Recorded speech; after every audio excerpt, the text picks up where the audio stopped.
Hello everyone. UP scholarship से related कुछ update आ रही है। परसेंटेज की वजह से जो है बच्चों का फॉर्म जो है रिजेक्ट किया जा रहा है और ये चीजें बच्चों को समझ में नहीं आ रही है कि आखिर में किस तरह के परसेंटेज की मांग हो रही है। ग्रेजुएशन में अगर आपका 50% से कम मार्क्स है तो उसके बेसिस पे जो है फॉर्म को रिजेक्ट कर दिया जा रहा है और एक नियम भी जो है जारी किया गया है जो मैं आज आपको वीडियो में दिखाने वाली हूँ। और साथ ही साथ में वैसे बच्चे जिन्होंने अपना इनकम सर्टिफिकेट अभी भी लगा के रखा हुआ है उन लोगों से यही रिक्वेस्ट है कि वो अपने पेरेंट्स का जो है इनकम सर्टिफिकेट ले जाके कॉलेज में जमा कर दे, क्योंकि इस बार जो करेक्शन हो रहा है कॉलेज लेवल से हो रहा है।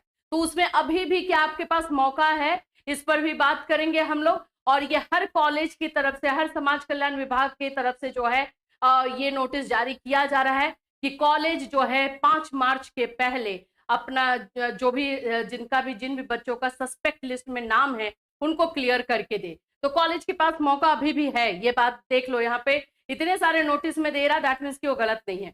तो आज हम इन सभी पर बात करेंगे। साथ ही साथ बहुत सारे बच्चों का पैसा आया हुआ है उस पर बात होगी। जिन जिन का जो है पेंडिंग है उस पर हम बात करेंगे कि पेंडिंग है तो आपको क्या करना है। साथ में रिस्पॉन्स पेंडिंग बाय पीएफएमएस, जिसके बारे में हम लगातार आपको बता ही रहे हैं, उस पर भी बात होगी। और साथ ही के साथ जो है बहुत सारे बच्चों का रिजेक्ट हो रहा है फॉर्म, उस पर भी बात करेंगे। क्यों रिजेक्ट हो रहा है, किस बेसिस पे जो है फॉर्म को रिजेक्ट किया जा रहा है। आधार मिसमैच का ये जो प्रॉब्लम आ रहा है ये क्या है, क्या इसकी वजह से भी आप लोग का पैसा रुक सकता है, ये सारी चीजें डिटेल से आपको इस वीडियो में बताई जाएगी। उससे पहले फ्रेंड्स, चैनल पर पहली बार विजिट कर रहे हो तो चैनल को सब्सक्राइब कर लेना, बेल आइकन को हिट कर देना। यहाँ पर आप लोगों को जो है यूपी स्कॉलरशिप से रिलेटेड हर इंफॉर्मेशन दी जाती है। इसके साथ साथ आपको बीएड के, डीएलएड के, सीटेट के सभी क्लासेस जो है प्रोवाइड किए जाते हैं। हमारे ऐप पर आप जा सकते हो, वहां पर आपको सभी क्लासेस के जो है सभी यूनिवर्सिटी के बैच मिल जाएंगे। सीटेट से लेकर के बीएड कोर्स, डीएलएड कोर्स, हर कोर्स का जो है आपको क्लास वहां पर देखने को मिल जाएगा। तो एक बात तो याद रख लेना, यूपी स्कॉलरशिप, अगर आप लोग जो है यूपी स्कॉलरशिप का वेट कर रहे हो तो कुछ नियम इस बार जो है चेंज किए गए हैं। सबसे पहला जो नियम चेंज हुआ है करेक्शन को लेकर हुआ है। हर बार क्या होता था कि करेक्शन के लिए पोर्टल एक पर्टिकुलर टाइम में ओपन किया जाता था, बच्चे अपना करेक्शन करते थे और जाके उसका हार्ड कॉपी कॉलेज में जमा कर देते थे। इस बार नियम यही चेंज हुआ है कि इस बार कॉलेज के थ्रू करेक्शन ज्यादा से ज्यादा हुआ है, क्योंकि पोर्टल वो जो ड्यूरेशन था 5 फरवरी से 10 फरवरी का, उसमें सही से काम नहीं किया है, इसलिए अभी तक करेक्शन हो रहा है। हर जगह से नोटिस ये दिया जा रहा है। सबसे पहले ना मैं आप लोग को एक चीज दिखाती हूँ, इस बेसिस पे एक जो है रिजेक्शन हो रहा है। ये क्या है, देखो इसमें क्या बोला जा रहा है।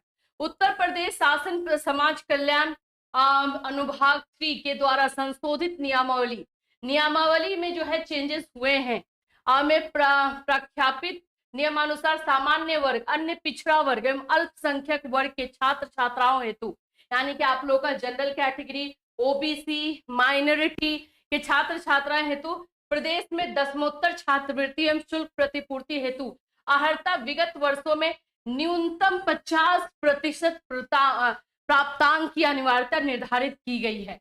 तो 50% से कम अगर उनका है मार्क्स तो उस बेसिस पे जो है रिजेक्ट हो जा रहा है। याद रखो 50% से कम मार्क्स है तो रिजेक्ट हो रहा है। मैं अभी आपको रिजेक्शन वाला दिखाऊंगी। अब इसमें बच्चे पूछ रहे हैं कि इसमें हम कुछ कर सकते हैं, तो नहीं, उसमें कुछ नहीं कर सकते हो।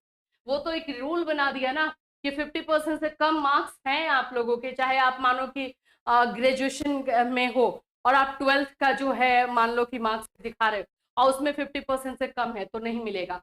अगर आप बीएड में हो, बीएड के लिए, बीएड में अभी पढ़ाई कर रहे हो, आपने ग्रेजुएशन का दिखाया है और ग्रेजुएशन में 50% से कम मार्क्स है तो नहीं मिलेगा। ये सारे जो है चीज इस बार हो रही है। बहुत सारे नियमों में चेंज है और ये सारे नियम नहीं जानोगे तो भाई कुछ भी क्लियर नहीं होगा, फिर फंसोगे कि मैम ये मेरा कैसे हो गया। चलिए आप लोगों के स्टेटस को ही देखते हैं हम, जिसमें आप लोगों के बहुत सारी चीजें क्लियर होगी। सबसे पहले ये बच्चे का देखो 3200 पेमेंट डिटेल पर जाकर के इसने चेक किया है, इसका दिखा रहा है पैसा तो आ गया है इसका। इसका फर्स्ट इंस्टॉलमेंट आ गया है, ये सेकेंड इंस्टॉलमेंट का वेट कर रहे हैं। तो देखो एससी एसटी कैटेगरी का फर्स्ट इंस्टॉलमेंट आया है, सेकेंड इंस्टॉलमेंट आप लोगों को 15 से 20 मार्च तक देखने को मिलेगा। ये याद रखना 15 से 20 मार्च तक आप लोग को ये मिल सकता है। यही यहाँ लिखा है कि अगर किसी को पता है तो जरूर बताए। धन्यवाद। चलिए यहाँ पर आगे बढ़ते हैं। ये बच्चे का देखो, miss match in class year and admission date. अभी देखो यहाँ पे रिजेक्ट कर दिया गया है, रिजेक्शन का रीजन लिख रहा है कि क्लास या फिर रोल नंबर मिसमैच हुआ है। मतलब आपने कुछ और भरा है, आपकी यूनिवर्सिटी ने जो है, कॉलेज ने आपके कुछ और भरा है। अगर ऐसा प्रॉब्लम हुआ है तो अभी भी टाइम है, 5 मार्च से पहले कॉलेज में एक एप्लीकेशन और अपने डॉक्यूमेंट्स ले जाके सबमिट करें। कॉलेज लेवल से वेरिफिकेशन हो रहा है। हर एक समाज कल्याण विभाग कॉलेज एंड यूनिवर्सिटी को नोटिस भेज रहा है कि जिन भी बच्चों का सस्पेक्ट लिस्ट में नाम है उनका क्लियर कीजिए आपको 5 मार्च से पहले, क्योंकि 5 मार्च को डाटा लॉक होगा और एक बार डाटा लॉक हो गया तो उसके बाद कुछ नहीं हो पाएगा, उसके बाद किसी तरह का कोई करेक्शन नहीं। चलिए आगे देखते हैं और क्या है। यहां पर देखो इनका पेंडिंग एट हाँ, एक ये क्वेश्चन पूछ रहा है कि ma'am pending at district scholarship committee, अभी तक कोई स्टेटस शो ही नहीं हो रहा है। Pending at district scholarship committee का मतलब हो गया कि अभी आपका डॉक्यूमेंट्स वहीं पर है, आगे बढ़ा नहीं है। इसमें आप कुछ नहीं कर सकते हो, बिल्कुल कुछ नहीं कर सकते हो, क्योंकि ये इसका मतलब है कि डेटा को आगे बढ़ाया ही नहीं गया, एक जगह रोक दिया गया समाज कल्याण विभाग में। अब वहां से करेक्शन स्टार्ट होगा तो जो भी चीजें रहेंगी वो आगे बढ़ेगा, या फिर आप में कोई प्रॉब्लम नजर नहीं आया अभी तक, तो जैसे ही आगे बढ़ेगा डेटा आपका पीएफएमएस पे शो होने लगेगा। पीएफएमएस के बेनिफिशियरी डिटेल में जाके चेक करना है, वहां शो होने लगेगा। अगर बेनिफिशियरी डिटेल में जाके चेक करें और फिर भी नहीं शो हो रहा है तो आप लोगों को जिनका पेंडिंग है उनको सजेशन यही है कि अपने समाज कल्याण विभाग में जाके एक बार पता कर लीजिए, क्योंकि अगर यहाँ पेंडिंग दिखा रहा है तो आपके बेनिफिशियरी डिटेल जो पीएफएमएस वाला है उसमें शो होना स्टार्ट हो जाना चाहिए। ठीक है, चलिए आगे यहाँ पर एक और देखते हैं। हाँ, यही वाला मार्क्स है, देखो ये वाला ही अब ना रिजेक्ट हो रहा है, जिसका मैंने अभी आपको नोटिस दिखाया है। यहाँ पर देखोगे रीजन, देखो पहले इस बच्चे का ना मैक्सिमम ऐसे बच्चे हैं जिनका पहले मार्क्स मिसमैच लिख रहा था कि पहले से मार्क्स मिसमैच है और ये ऐसा कुछ स्टेटस था। अभी क्या है कि ये रिजेक्ट कर दिया गया और रिजेक्शन का जो रीजन डाला गया है, below 50% marks where admission required on basis of graduation in private institute for professional courses. तो ये 50% मार्क्स वाले के बेस पे इस बार रिजेक्ट कर रहा है। अब आप लोग का है कि इसमें हम कुछ कर सकते हैं, तो नहीं, ये रूल बनाया गया है कि 50% से कम जिनका मार्क्स रहेगा उनको नहीं दिया जाएगा, यही रूल है। तो अब अगर आपका कम है तो यहाँ पे लिखा, अगर ज्यादा है और फिर भी यहाँ पे लिख दिया है तो एक एप्लीकेशन कॉलेज में ले जाके जमा कर दीजिए, वहां से उसको टिक कर दिया जाएगा, सही हो जाएगा। और अगर कम है तो फिर नहीं आएगा, ये क्लियर रखना, ठीक है। चलिए आगे बढ़ते हैं। यहाँ पर एक और है, ये pending and district scholarship committee है। ये मैम रिजेक्ट होने से पहले का है क्या? नहीं, अब इसमें कुछ नहीं बोल सकते कि अभी pending and district scholarship committee यानी कि वो चल ही रहा है, अभी अंडर प्रोसेस है। अब आपका किस बेसिस पे रिजेक्ट करेगा एक्सेप्ट करेगा नहीं बताया जा सकता। हाँ, इसलिए मैं बोल रही हूँ कि आप अपने नजदीकी समाज कल्याण विभाग में जाके पता कर सकते हो कि सर मेरे फॉर्म का एक्चुअल स्टेटस अभी क्या है, ये पता कर सकते हो। चलिए, rejected by scholarship committee graduation marks wrong field.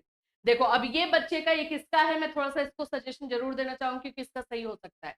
Vivek Kumar बेटा का है। विवेक, एक सुन लो, आपका यहाँ पे लिख रहा है कि rejected by district scholarship committee और रीजन रॉन्ग मार्क्स फिल्ड दे रहा है।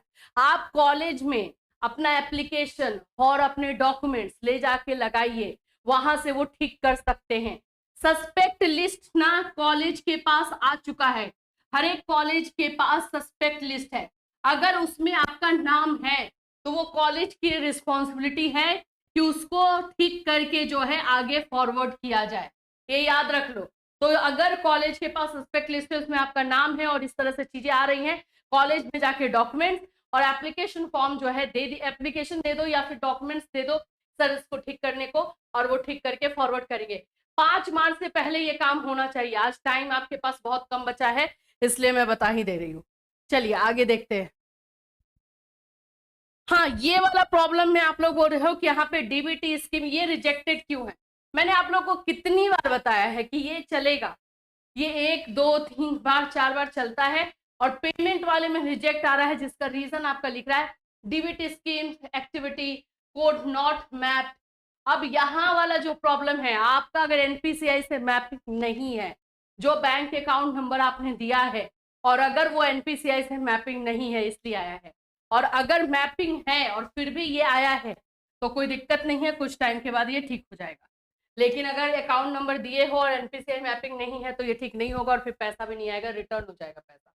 पिछली बार ना बहुत सारे बच्चों का एनपीसीआई मैपिंग नहीं होने की वजह से पेमेंट फेल्ड हो गया था, और अभी तक मतलब वो जून जुलाई तक वेट करते रह गए कि उनको पैसा मिलेगा, नहीं मिला।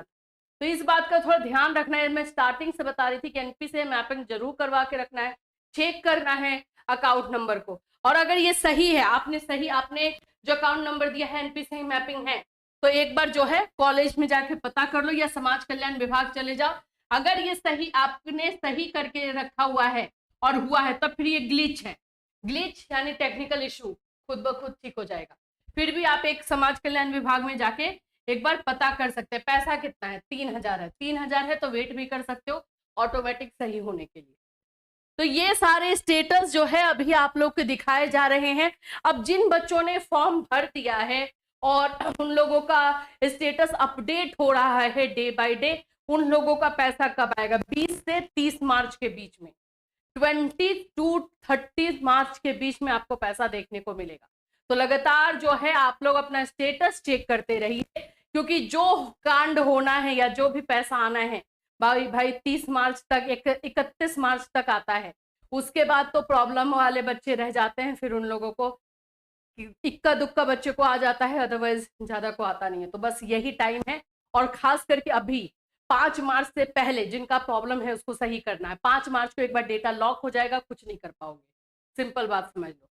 ठीक है, तो इससे रिलेटेड कोई और अपडेट आएगा तो डेफिनेटली आपको इससे हमारे चैनल के माध्यम से इन्फॉर्म किया जाएगा। और अभी लगातार कुछ ना कुछ अपडेट आ रहा है, किसी न किसी समाज कल्याण विभाग से अपडेट दिया जा रहा है, इसलिए हम लोग डेली वीडियो ला रहे, ताकि किसी बच्चे का को सिर्फ नॉलेज नहीं होने की वजह से या इन्फॉर्मेशन नहीं होने की वजह से पैसा रिजेक्ट ना हो जाए। फिर मिलूंगी, टिल देन टेक केयर।